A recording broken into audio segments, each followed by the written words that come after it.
Hi friends, இங்கே பாருங்கள், நம்ம அடுத்தது கரும்பு தான் எடுக்க வந்திருக்கோம். ஏற்கனவே மஞ்சள் இஞ்சி எடுத்தாச்சு. இப்போது நம்ம கரும்பு கட் பண்ணி எடுக்க போகிறோம். இதில் நிறைய குட்டி குட்டி செடி வந்ததுனால ஃபுல்லாக எடுக்க முடியல. இந்த குட்டி குட்டியாக நிறையா வந்திருக்கு.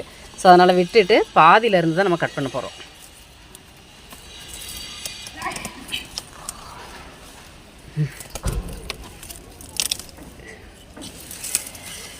நல்லாவே கட் ஆகிருக்கு. அங்கேயும் ஒரு குட்டி செடி இருக்குது, அது கட் ஆகிடக்கூடாது, பார்த்து தான் கட் பண்ணணும். அதனால் கட் பண்ணியாச்சு.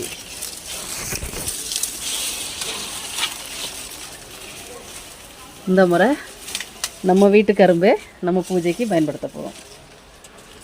நல்லா வளர்ந்துருக்குல்ல. இனி அடுத்த வருஷத்துக்கு அந்த செடியிலேருந்தே வரும், நம்ம அதை எடுத்துக்கலாம். வெறும் சாணியும் மண்ணும் மட்டும்தான் போட்டேன். பட் நான் இது வைக்கலை.